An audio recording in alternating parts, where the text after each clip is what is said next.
Welcome to Poets from the Neighborhood. I am VeerajaR. And I'm David M. Harris. We hope you'll enjoy the poems we'll be reading today, poems written by your friends and neighbors. Our first poem is by Susie Margaret Ross, The Room with Six Windows. I found that picture, our room with six windows, the ceiling skylight, where the sun warmed us by day, where the stars came out at night. First I thought I would cry. Then I remembered how we cherished that big bed, how you stroked my hair, how I worshipped you, remembering you. Our breaths mingled together, remembering you, the soft touch of your caress. Our room with the six windows. Old Couple, a poem written by me and from my book, Joy of Being. How old could you be, just so yonder? How many storms and cold winters thou too have weathered? I do wonder. Bowing not of old age, but of love still tender. Show of strength and endurance, I ponder. Now and forever, bowing to God's plan, you do inspire. Destiny's Evening by Michael J. Tucker. On that eve, the sky reflected a deepness of blue that would have made one think they were looking up at the ocean, except for the white puffs of cotton that moved across the horizon with a sense of urgency. It was early September, and the heavy weight of summer heat that was August could scarcely be remembered. The air had a fresh smell of a new season coming. For you, in your naive, unsuspecting way, it was to be an evening round of golf, one void of serious links practitioners, no hurried foursomes, no big bets, just leisurely singles and casual couples. But for me, it was an evening of contrivance, a plan thought out, logistics in place. It would be a night that would control our destiny. Knowing my fate would be decided within the hour, my nerves awoke. My hands quivered as I gripped my club. Worms moved in my stomach as I swung at the ball. How did I strike it? How did it manage to fly? Moving with you to your tee, my knees weakened as I slung my bag with its precious contents over my shoulder. Careful, don't break anything. Not the contents, not the mood. Let fate be unbridled.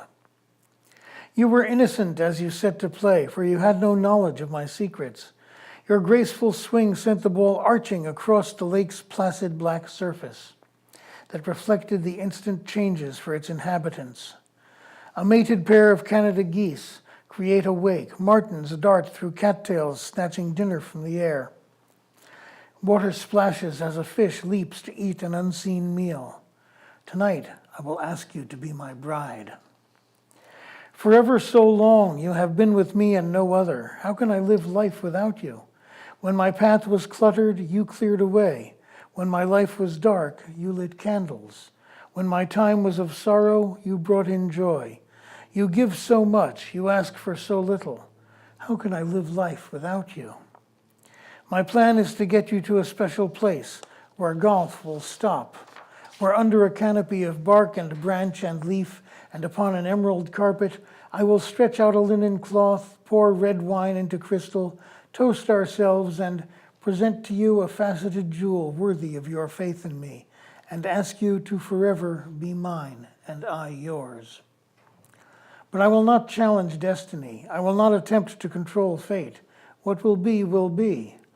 As we cross knolls of grass, patches of sand, billiard-smooth greens, the shadows grow and you become weary.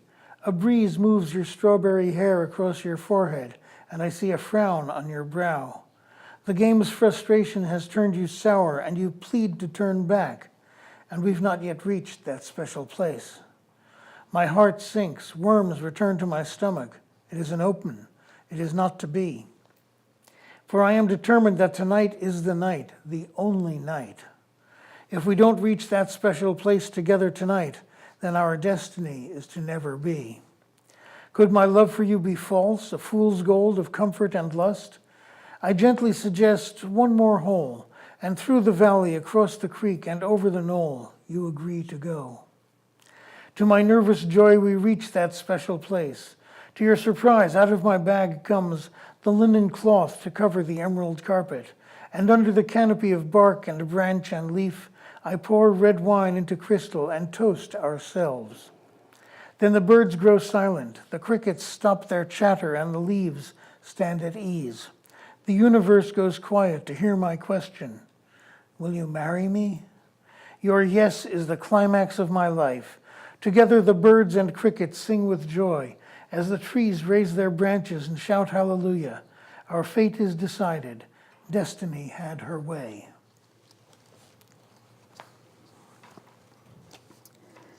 Last year at Roaring River by Louise, Colln.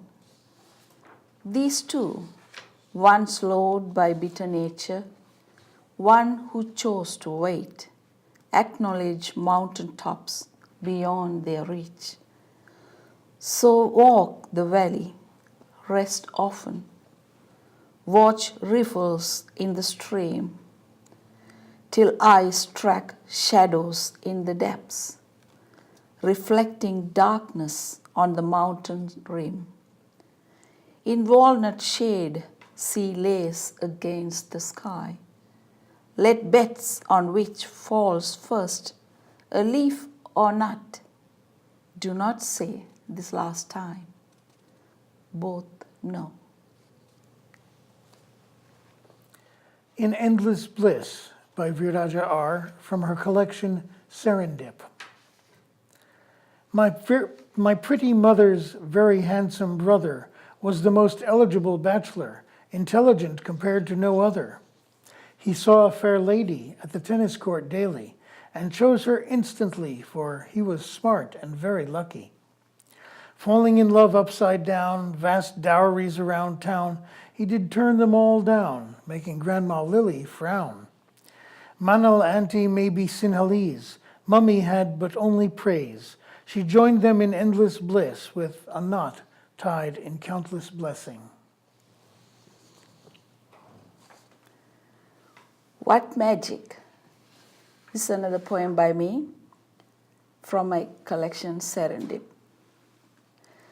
Just pull the tiny knob, twist it gently clockwise to set the time you want. My mom said, it'll last generations, fine gold watch, a family heirloom. But ever since I have met this very handsome chap, just like my maiden heart, my watch seems to skip a beat and go out of rhythm. What magic does he possess? Thank you for watching Poets from the Neighborhood. We hope you'll join us again soon.